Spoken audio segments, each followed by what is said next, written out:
meu nome é Rita de Cássia Leone Figueiredo Ribeiro, um nome muito grande, que me atrapalha até cientificamente, porque eu tive que juntar Figueiredo, que eu já era autora antes de casar, com o Ribeiro, separado com um tracinho. Isso atrapalha muito, evidentemente, o fator H, né? É o meu fator H, mas não importa. O que me interessa mesmo é trabalhar em ciência, biologia vegetal, que é uma das coisas que eu mais gosto. Até então, comecei a minha carreira científica com o curso de Ciências Biológicas, na verdade Biologia, na Universidade de São Paulo, campus Ribeirão Preto, não é? E lá eu entrei, na verdade, para fazer psicologia, que era o meu interesse, o meu grande interesse, porque eu sou normalista. No tempo que eu fui fazer o segundo grau, na verdade o terceiro grau científico, na minha cidade não tinha científico, então eu tive que fazer escola normal. E a escola normal forma professores, é a escola de formação de professores primários. Aí eu fiz essa escola normal, terminei, dei aulas para jardim da infância, primeiro ano, todas as séries do primeiro grau. Mas meu interesse pela biologia era muito grande, e aí eu resolvi fazer a faculdade e fui para Ribeirão Preto. Só que a USP de Ribeirão Preto estava começando naquele ano e era assim, implantar um sistema novo de universidade.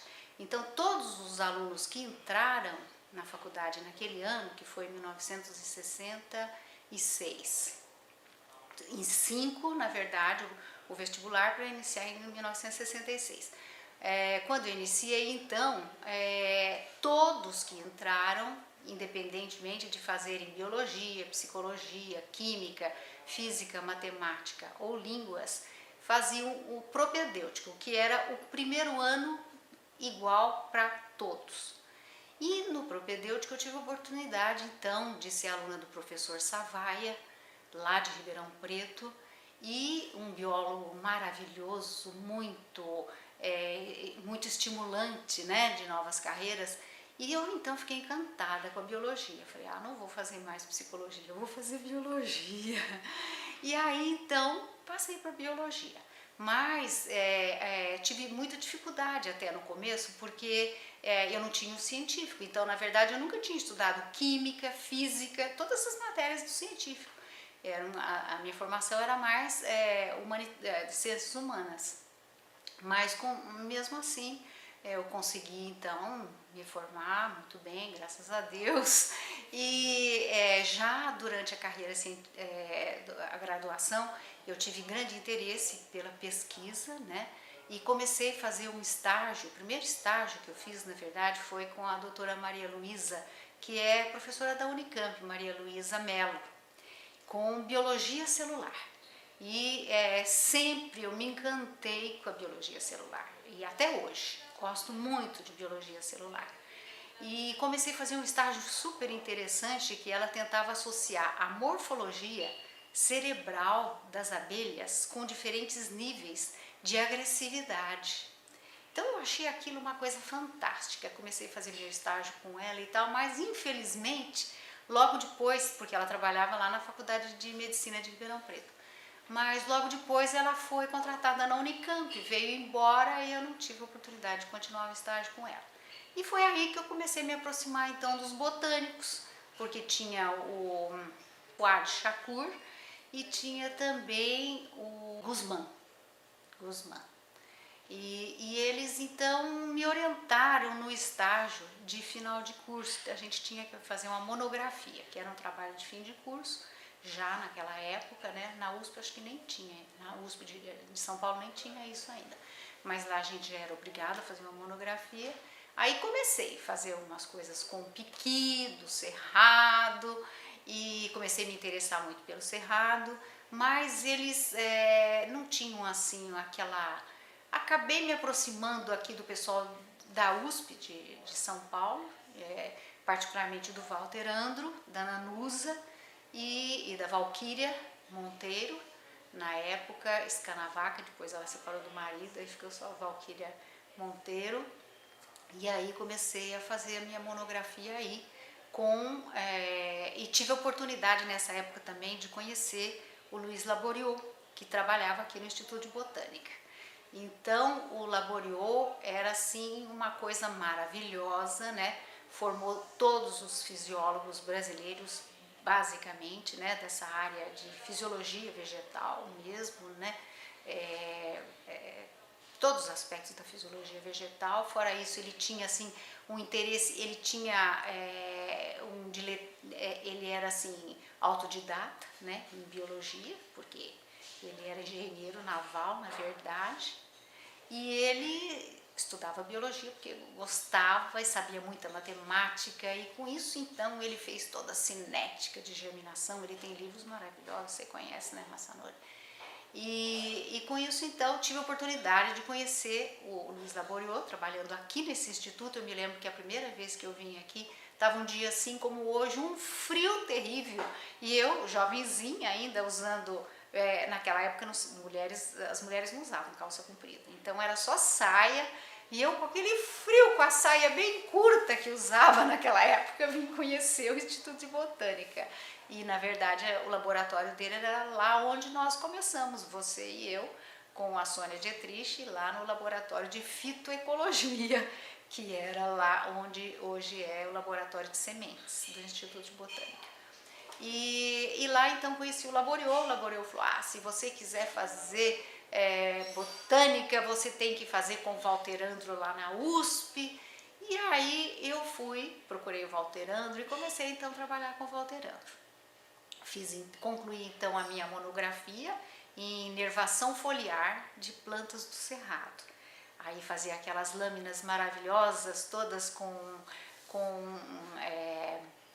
corava, diafanizava, depois corava com aqueles corantes vermelhos de safranina, né? E ficava assim aquela folha transparente. Com isso a gente estudava nervação foliar, um trabalho lindo. Até hoje é usada a nervação foliar como subsídio para taxonomia, né?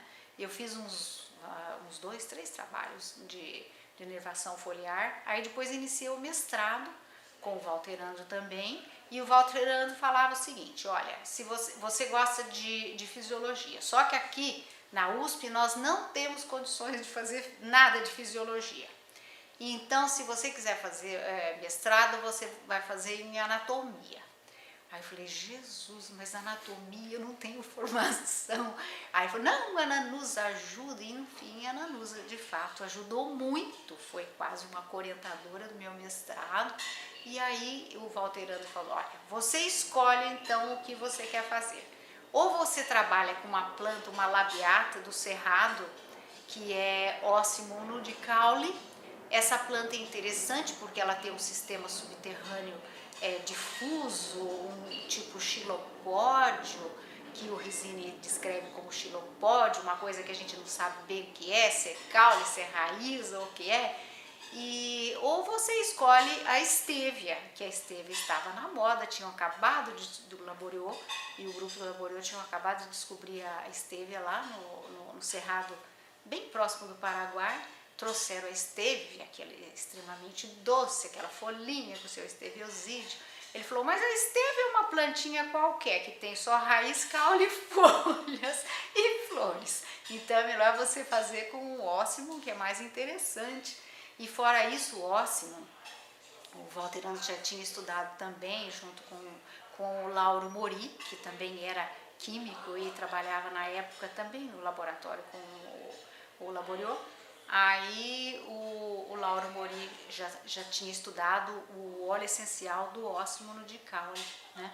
Como toda boa lamiácea, tinha um óleo essencial assim super puro, 99,9% de uma substância que se chama metilchavicol, que é um isômero do anetol, que é esse óleo que é o anis praticamente, né? E muito importante na indústria de pastas de dente e tudo onde se usa o óleo essencial. Aí eu falei, olha, quer saber, eu acho que eu vou trabalhar com essa planta mesmo. Aí comecei a estudar a anatomia do ósseo no caule, e aí fiz a ontogênese desse sistema subterrâneo com a orientação da Ana Nusa, né?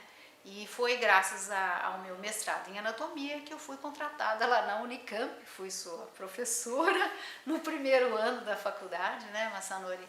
Fui contratada para a carreira de para a disciplina de morfologia. O professor titular era o milanês na época, né? E eu ajudava nas práticas junto com o Gabriele, e tinha uma japonesinha também, a Eunice Onishi, que também era acho que assistente lá. E com isso eu trabalhei um ano lá na Unicamp, praticamente só mesmo nas práticas, né? Eu me lembro que o que me chamou muita atenção em você, fora a sua inteligência e clareza no estudo assim da biologia, né, da botânica, era a sua habilidade manual nos desenhos, que você fazia desenhos maravilhosos, né, nas aulas práticas e tudo. Aí eu falei, puxa vida, que coisa. E então foi uma coisa que marcou bastante aquilo. Depois eu prestei um concurso aqui no Instituto de Botânica para carreira de biologista, e aí entrei para o instituto, fui aprovada nesse concurso. Naquela época tinha muitos concursos e tal. Comecei e fui contratada aqui. Aí saí da universidade, da Unicamp. Também tive um certo desentendimento na época, porque eu estava num momento assim importante da minha vida, que estava para casar. Aí meu marido era daqui de São Paulo, e aí eu fiquei mesmo assim interessada em vir para cá, embora gostasse muito, muito da Unicamp como universidade, o grupo de trabalho. Trabalhava com o João Semir, né, na botânica, o João Semir, a Marlis Sazima e o Ivan Sazima. Então nessa época eu já me interessei muito pelos trabalhos de campo. A gente ia para a Serra do Cipó, ia com o Dr. Joly, nós íamos naquelas combis que ele tinha de lá, passávamos dias lá na Serra do Cipó. Era uma maravilha. Nessa época eu já me interessei muito pelo trabalho de campo, que eu sempre gostei bastante, aliada ao trabalho experimental de laboratório mesmo, né? Aí vim para o Instituto de Botânica, fui aprovada aqui, fui contratada. Então em 1972 entrei como biologista no Instituto de Botânica, em novembro de 1972. Então eu já completo, só de Instituto de Botânica, em 2012 eu completei 40 anos, não é? Então só de Instituto de Botânica, considerando o tempo que eu estagiei e tal, eu já tenho... comecei aqui em 1970, fazer o estágio com o Laboriot, com o Ivan Ivalho, logo depois estagiei com ele também. Então já são 44 anos, né? E de pesquisador científico, 40 anos. Eu completo agora em 2014, 40 anos de pesquisador científico. A carreira de biólogo, então foi depois transformada, biólogo, engenheiro agrônomo, foi transformado em pesquisador científico, né? Foi criada a carreira naquela época. Então a partir de 74 eu já fui então pesquisador científico. Então completo 40 anos. Fiz agora meu relatório de a cada 4 anos quem já está no nível 6, que é o meu caso, a gente já tem que fazer os relatórios a cada 4 anos. Acabei de fazer um e já informei que este é o último, porque eu pretendo me aposentar a partir do ano que vem. Já completei 40 anos só de pesquisador científico, é demais, né, Massanori? Considerando que pelo fato de eu ter dado aula no primário e tal, eu já tenho muitos anos de funcionário público, né?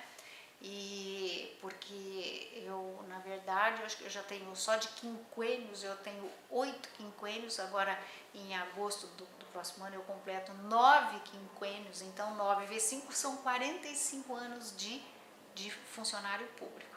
Então eu quero aposentar antes que eu complete 70 anos e faça então tenha que aposentar compulsoriamente, né? Então eu pretendo aposentar o próximo ano. Então eu comecei aqui no Instituto de Botânica, trabalhando então com a Sônia Dietrich, que tinha acabado de retornar inicialmente com o Ivani Valio, né? E a Sônia Dietrich, que tinha acabado de voltar do doutorado dela no Canadá. Aí ela veio e começou a trabalhar, na verdade, como o Ivani já era o chefe da fitoecologia, a Sônia foi contratada, na verdade foi contratada mesmo, né, no Instituto de Botânica, como chefe da seção de micologia. Então ela ficou trabalhando em micologia no começo, fazendo bioquímica de parede celular de fungos, onde logo no começo os primeiros alunos dela foram a Miyoko Fueta Gomes, que você deve se lembrar, o Francisco Cordeiro Neto e a Galba Campos, né? Todos se saíram muito bem na profissão, especialmente a Galba e o Cordeiro, né? E depois a Sônia, então, logo depois, quando o Ivani saiu da fitoecologia e foi para a Unicamp, foi contratado na Unicamp, a Sônia veio para a chefia da fitoecologia. E aí, então, eu comecei a trabalhar com ela. Ela tinha um curso de bioquímica e biologia molecular de plantas, que ela ministrava essa disciplina junto ao curso de biologia molecular da Escola Paulista de Medicina, né? Onde você fez o seu mestrado, não é? Por esse curso, não foi, Massanori? E a Galba também, a Vera Nakashi, então todas as pessoas que começaram a trabalhar com a Sônia, foram os primeiros alunos dela, e eu fui a primeira aluna dela na área de plantas, né? Então, trabalhando com bioquímica de carboidratos de plantas. Aí ela falou, eu não entendo nada de carboidratos de plantas, embora eu já tenha tido um interesse em trabalhar com inulina, porque eu trabalhei lá no laboratório do Pontes, lá na Argentina, em Mar del Plata, e eu tive muito interesse em trabalhar com inulina, que é um frutano, né, nessa noite. E aí ela falou, acho que eu posso te orientar e tal. Aí eu falei, tá bom, então eu vou começar a fazer finalmente fisiologia vegetal e bioquímica de plantas. Aí ela me orientou e eu dei continuidade ao trabalho com o Ósimo no de Caule, trabalhando então com a fisiologia do desenvolvimento dessa planta, né? E variações sazonais nos carboidratos. Naquela época ninguém fazia nada disso, né? Então, aqui no Brasil. Aí comecei a trabalhar com variações sazonais nos carboidratos dos ovos de reserva dessa planta de ósimo, que tinha esse xilopódio, na verdade não tinha amido. Quando eu comecei a analisar, falei, gente, o que essa planta tem de reserva, né? Aí eu vi que o que ela tinha mesmo de reserva eram os açúcares solúveis, né, da série da rafinose. Ela tinha rafinose, um pouco de estaquiose, mas o que mais impressionou é que ela tinha assim paredes muito espessadas naquele xiropódio. Aí eu me interessei em estudar justamente os polissacarídeos de parede celular, e aí você na época já estava fazendo o seu mestrado, né, nesse assunto, e com as paredes celulares os mananos, né, de sementes de café, né, que a Sônia também se interessou muito pelo café, trabalhando justamente com a Emileia vastatrix, né, a ferrugem, e ela fazia estudos de parede celular junto com a Vera, né, que fez o mestrado e o doutorado com ela, a Vera Nakashi, os polissacarídeos de paredes celulares do café infectado com Emileia, para ver essas relações, né? Muito interessante. Foi aí que surgiram todos os trabalhos de fitoalexinas e depois também que ela veio orientar os trabalhos da Márcia e outros tantos que fizeram com as fitoalexinas. Muito interessante, uma linha, né? A Sônia foi muito pioneira em várias áreas, né, Massanori? E então ela formou gente com os mais variados interesses, mas sempre focando em carboidratos. E eu, dos alunos dela, assim como você também, ficamos ali bem concentrados nos carboidratos, né? Você durante muito tempo, depois você começou a se interessar pela fotobiologia, né? Com o fitocromo, né, Massanori? E eu continuei com os carboidratos mesmo, me dediquei bastante, fiz um pouco de enzimas, de carboidratos de plantas, fiz um estágio também muito interessante lá em Curitiba no laboratório do Chaves Correia, que era especialista em polissacarídeos, né, de plantas, e formou um número muito grande de gente, contribuiu muitíssimo, foi ótimo também, tanto que eu queria até fazer depois um pós-doutorado em hemiceluloses. Mas foi passando, porque em Aberystwyth não, num outro lugar, na Escócia, tinha um Wilkins que trabalhava com as hemiceluloses. Eu queria muito fazer hemicelulose, mas acabei não fazendo. E logo depois que eu terminei o doutorado, iniciei uma linha de pesquisa em triagem de carboidratos de reserva de plantas de cerrado de mata. Então a Sônia falou, tem uma instituição internacional, International Foundation for Science, da Suécia. Aí ela falou, você não gostaria de mandar um projeto para lá e tal? Eu falei, vamos lá, né? Aí fizemos um projeto para essa International Foundation for Science, foi aprovado, e aí começamos a fazer essa análise de triagem de compostos de reserva de plantas de cerrado e de mata.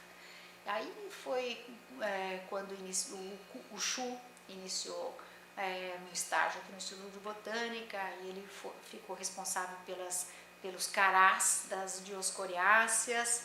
Aí a Thaís Graziano se interessou pelas aráceas, taioba e outros carás. Os carás não, porque tem os inhames, que são das aráceas, e os carás, que são das dioscoriáceas, né?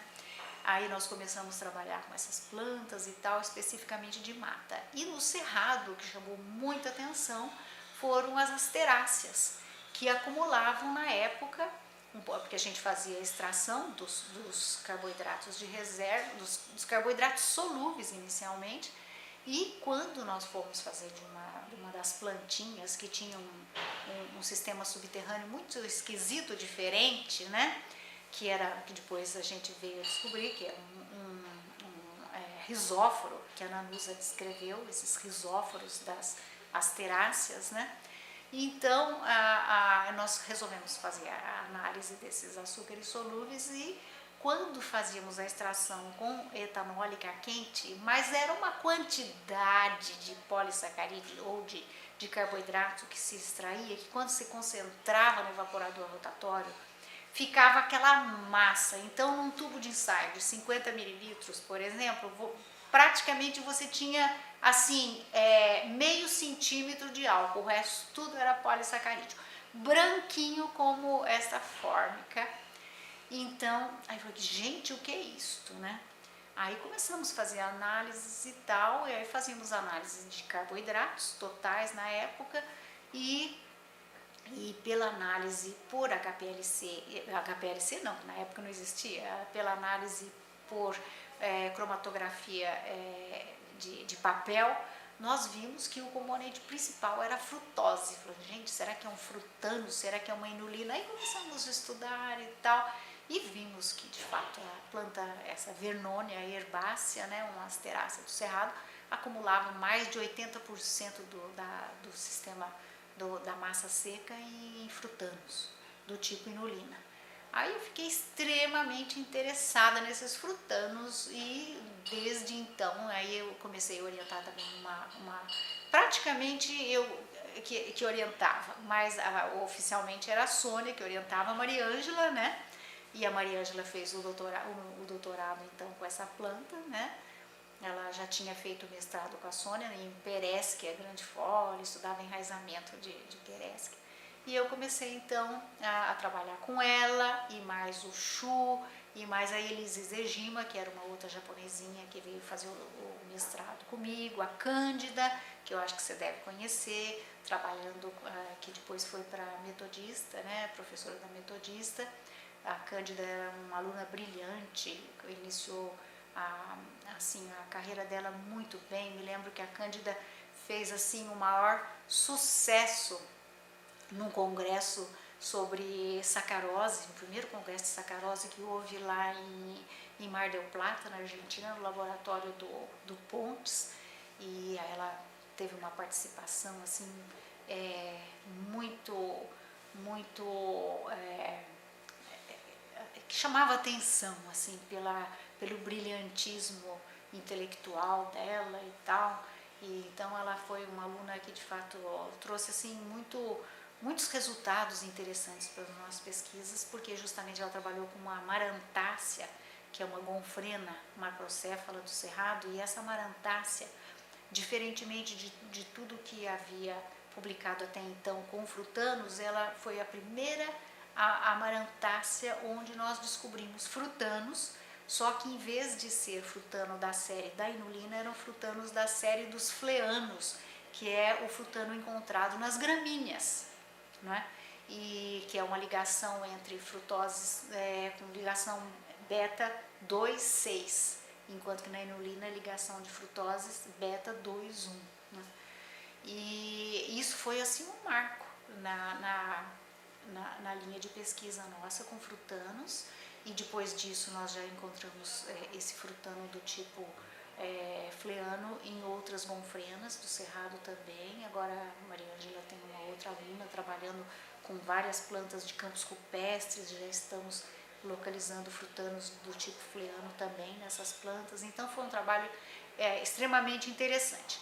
Então esses frutanos me interessaram muitíssimo, e aí fui fazer um pós-doc nessa área de frutanos na Inglaterra, na verdade no país de Gales, com o Chris Pollock. Esse Christopher Pollock era o cara que mais entendia de frutanos e mais publicava frutanos na época. Aí eu fui para lá, um fim de mundo, uma cidadezinha que se chama Aberystwyth. Aí antes o laboratório dele ficava numa estação experimental que era a Welsh Plant Breeding Station, e que depois mudou de nome e tal, e agora é um Institute of Grassland, nem sei exatamente, mas fiquei lá durante 4 meses, pouquíssimo tempo, mas para mim foi uma eternidade, porque eu morava sozinha numa casa imensa, que era de professores lá do WPBS, que a gente falava, né, WPBS, e fiquei ali sozinha, morava nessa casa, aquela imensidão verde das pastagens e os carneiros. Então eu ia a pé para a estação experimental, e assim foi. Então foram 4 meses ali mergulhada em frutanos, e isso foi um mergulho assim, eu acho que definitivo na minha vida, porque eu absorvi tanto dessa linha de pesquisa que eu não consigo, embora eu goste de muitas coisas, eu não consigo deixar de trabalhar com frutanos. Ainda hoje gosto e tal, né? E hoje, inclusive, à tarde eu tenho um exame de qualificação de um aluno da Maria Ângela que está trabalhando com o efeito de relação de metabolismo de frutanos com ácido abscísico, né?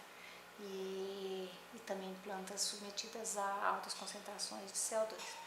Então foi assim uma das coisas melhores que eu já fiz até hoje. Publiquei bastante porque o Chris Pollock era um cientista excelente, me deu todo o substrato para realizar essa pesquisa. Eu me lembro que ele sempre trabalhou com gramíneas, eram frutanos de gramíneas, porque lá é o que eles têm, era uma estação experimental de grasslands. Eu falei, mas a gente não tem, temos algumas gramíneas no cerrado e tal, mas o que temos muito são as asteráceas. Falei, eu tenho vontade, quando chegar no Brasil, fazer um trabalho de triagem de frutanos em asteráceas do Cerrado. Aí ele falou assim, you will get a publication. Ou seja, se você fizer isso, é uma coisa interessante. De fato, foi muito interessante, fizemos, e aí esse trabalho também foi pioneiro de triagem de frutanos em asteráceas, porque assim, levantou uma porção de questões super interessantes, inclusive até de localização dos frutanos, né? Porque os frutanos, você pode imaginar, Márcia Honório, eles diferentemente do amido, que é acumulado na forma de grânulo, né? É uma maneira que a natureza fez de acumular uma quantidade grande de carboidrato para não afetar o potencial osmótico e tal. Transformar a sacarose em amido foi um grande feito, não é? Mas o amido, então, acumulado na forma de grânulos. E os frutanos não. Os frutanos, eles são acumulados no vacúolo na forma solúvel. Então, você pode imaginar que 20% da massa fresca de um risóforo, por exemplo, é frutano. Então, onde há de haver alguma forma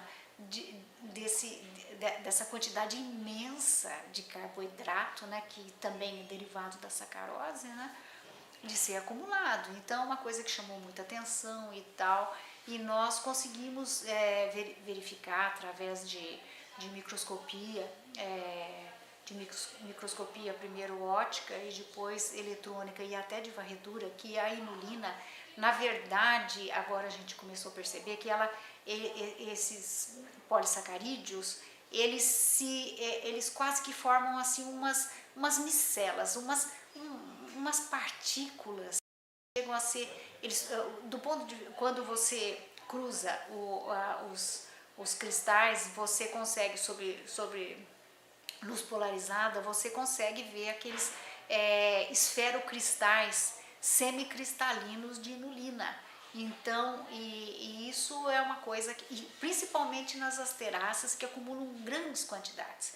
Então, dependendo do tipo de ligação, porque, por exemplo, essas inulinas que têm ligação do tipo beta 2,1, diferentemente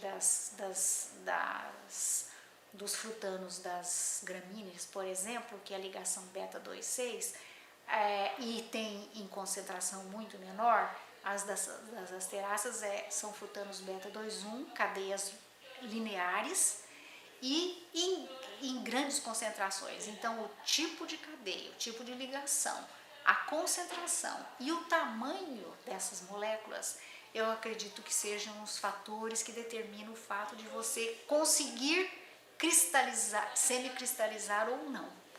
Então, nós publicamos um trabalho, acho que em 2011, a Maria Ângela e eu, que foi assim, os assessores não queriam deixar a gente publicar. Não, porque isso não é, porque não sei o quê, porque aí nós mostramos até com microscopia de varredura umas estruturas que a gente chamava de inulin-like body.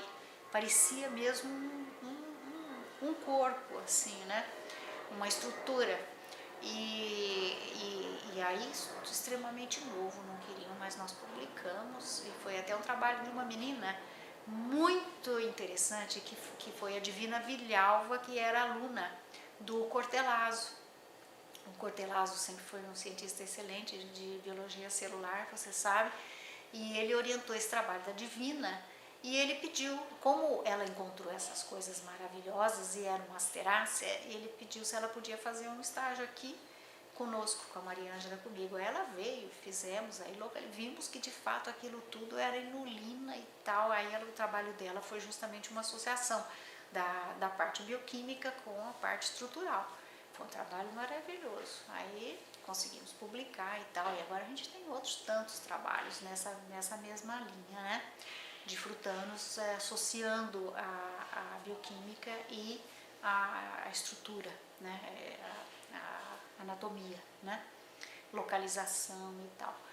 Então, o que eu queria, assim, finalizando a minha parte, a minha contribuição científica, então, queria dizer para você que eu sempre fui extremamente feliz nas minhas pesquisas, né?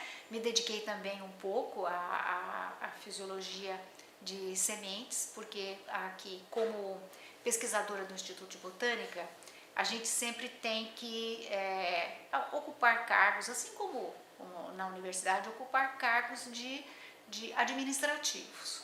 Então eu fui diretora do Jardim Botânico e essa divisão do Jardim Botânico, ela agrupava vários núcleos de pesquisa, né, incluindo a fisiologia e bioquímica.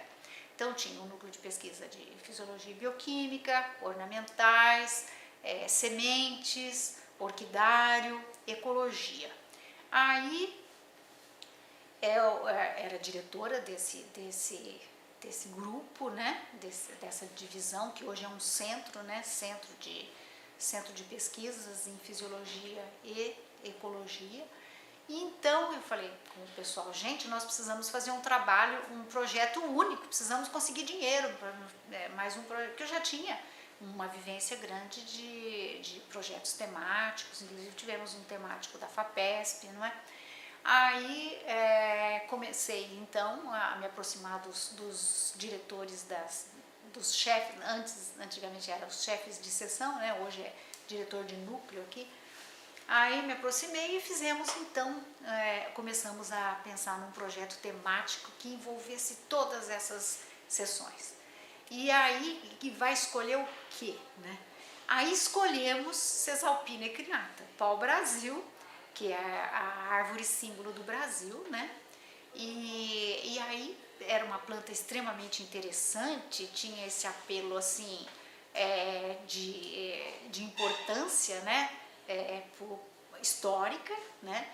E importância também ornamental e importância das sementes, de tudo.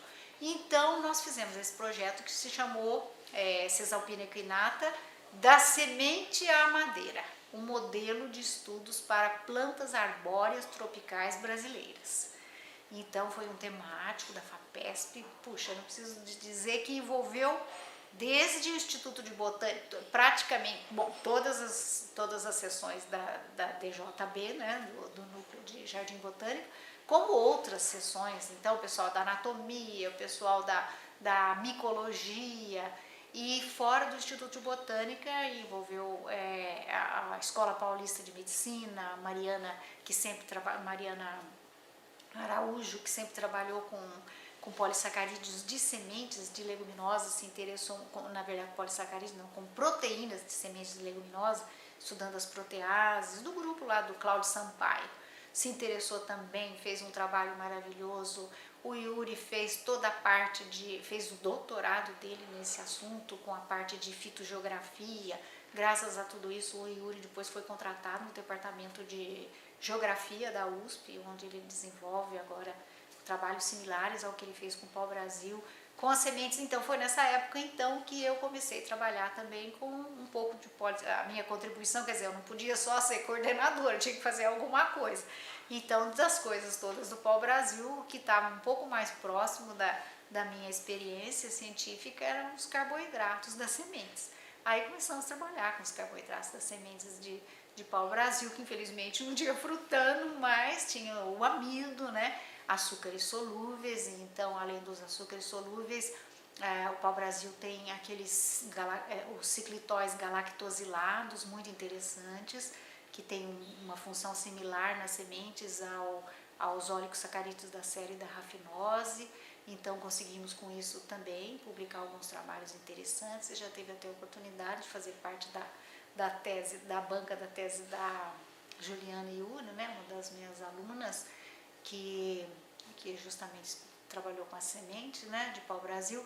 Então, além desse interesse meu nos frutanos, derivei um pouquinho também para a pesquisa com sementes, ainda faço algumas coisas, né? Estou finalizando, e o meu principal parceiro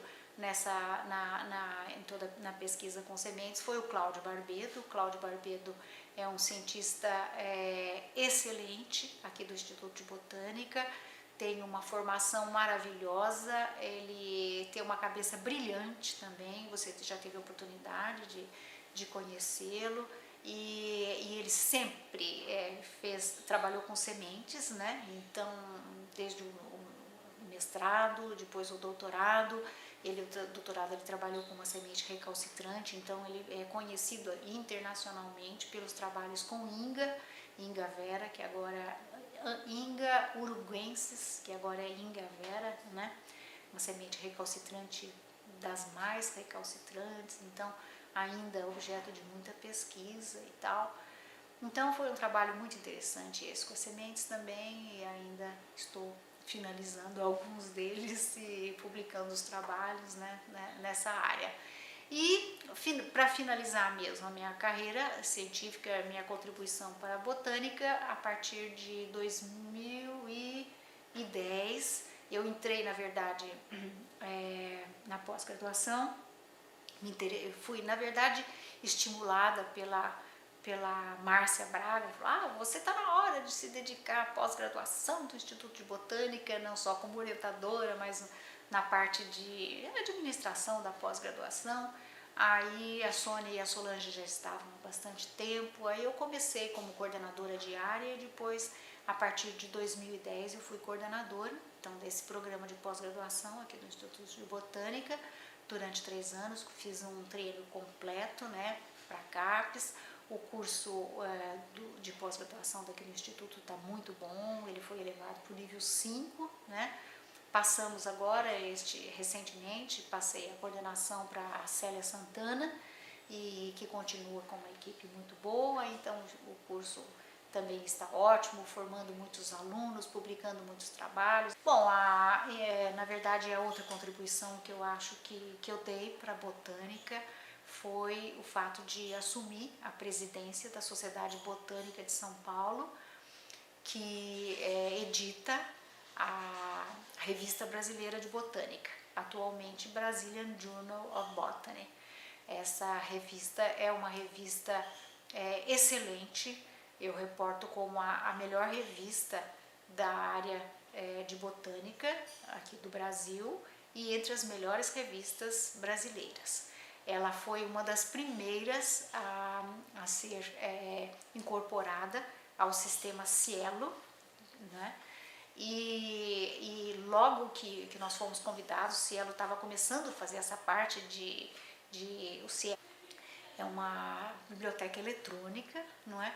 E incluiu, a princípio eu acho que eram 10 periódicos, então a Revista Brasileira de Botânica estava entre elas, e agora recentemente a Revista Brasileira de Botânica, a partir do ano passado, né, a Sônia e a Solange conseguiram então incorporá-la, conseguiram que ela fosse editada ou incorporada pela Springer, né? E Springer ou Elsevier, uma das duas, que agora não estou bem lembrada, mas enfim, ela está num sistema eletrônico internacional, e com isso certamente logo ela vai ter um fator de impacto, porque ela já entrou então no JCR, né, que é aquele índice J. Thomson, né? E então a revista brasileira, eu fui como presidente da sociedade, pelo próprio estatuto, o editor-chefe era o presidente da sociedade. Então eu não tinha muita experiência, nenhuma experiência de editor na época, mas eu tinha de autor. E uma das coisas que eu sempre assim, enfatizei, e que não só eu, mas na própria ABEC, que é a Associação de Editores Científicos do Brasil, nessa ABEC sempre enfatizaram que antes de você ser um editor, você tem que ser um autor. Porque tem muita gente que vai ser editor de periódico sem ter um conhecimento de publicação mesmo, e uma experiência nacional e internacional. Então, pelo menos isso eu tinha, e aí comecei a me dedicar à Revista Brasileira de Botânica junto com toda a equipe. Eu tinha também editores associados excelentes que me ajudaram muito, e nós conseguimos então levantar a Revista Brasileira de Botânica, colocá-la e mudamos capa, mudamos tudo, saímos de 2 fascículos, fomos para 4 fascículos, não é? E então foi um crescimento maravilhoso, e com isso a Revista Brasileira de Botânica foi crescendo. Com o passar do tempo, as dificuldades financeiras, porque nessa época ela era a CAPES, o CNPq ajudavam, e a FAPESP ajudavam muito as revistas. Mas, você sabe, com a concorrência muito grande, várias revistas, e com aquela exigência de publicação, então a qualidade dos trabalhos caía muito, porque todo mundo queria publicar qualquer porcaria que apareça. Porcaria não, resultados, às vezes trabalhos incompletos eram submetidos, e aí você tinha que recusar. Então a Revista Brasileira de Botânica passou por uma fase de dificuldade mesmo administrativa, não só para administrar a parte de editoração, como também de receber trabalhos bons, e a comunidade também aceitar fazer revisão dos trabalhos, porque você sabe como é as dificuldades todas, não é? Inclusive questionou-se a possibilidade da editoria da Revista Brasileira de Botânica ir lá para a Unesp, né? Chegamos a conversar muito com a Vera, e também com a Graça Ságio. Elas até se interessaram, e também com a Zizi, como é que é o nome dela? Com a Lázara.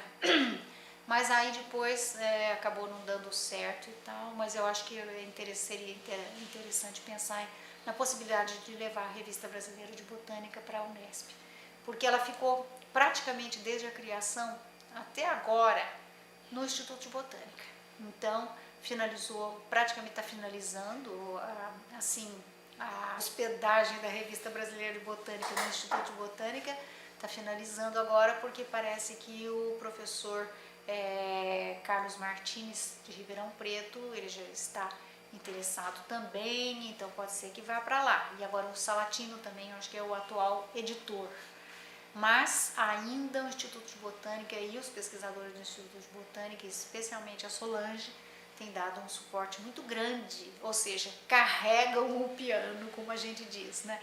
Porque é um trabalho muito grande de editoração, não só um trabalho científico do editor, né, corrigindo a parte gráfica, a parte científica, tudo isso, mas também toda a parte administrativa, e conseguir dinheiro, porque é muito caro publicar. Então eu acredito que daqui para frente a Revista Brasileira de Botânica vai ter uma nova fase, e vai ser um novo start assim para crescer, continuar crescendo bastante agora internacionalmente, uma vez que já está nesse sistema internacional de editoras científicas, né?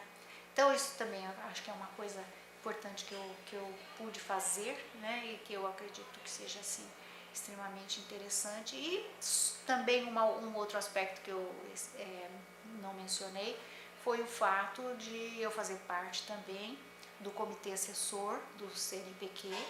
Durante 3 anos fiz parte do comitê assessor do CNPq, julgando bolsas, projetos, enfim, na área de botânica, e também fiz parte do comitê de ciências biológicas da FAPESP, que também é um cargo extremamente importante, e fiz isso durante acho que uns 7 anos. Foi na época da administração científica do Dr. Fernando Pérez, que era um cientista maravilhoso, um físico maravilhoso, e fez da FAPESP. A FAPESP cresceu muito sob a administração do Pérez, e foi a época que esses projetos temáticos tiveram assim um boom, né? Então foi muito interessante, eu fiz parte, foi uma atividade de administração, de pesquisa, que também me trouxe assim muita satisfação de realizar. Então eu estou extremamente assim feliz, e acho que posso encerrar minha carreira de botânica, né? Aqui no Instituto de Botânica, e vou me dedicar a algumas outras coisas. Gosto muito de yoga, faço yoga, Swastika Yoga, não sei se você conhece, É um método maravilhoso de yoga, então, na verdade, é uma filosofia, né? Que eu sempre gostei muito dessas filosofias assim, que usam a metafísica e usam outras energias que a gente não, invisíveis, né? O que mais que sabidamente existem, né? Então é uma filosofia maravilhosa. Vou ver se me dedico um pouco a essa parte também, que eu gosto bastante, aliando a energia mental com a energia física do corpo mesmo, né? Que é incrível as coisas que o yoga traz, né? Para de benefício do seu aprimoramento pessoal, né? Então é isso, Masanori.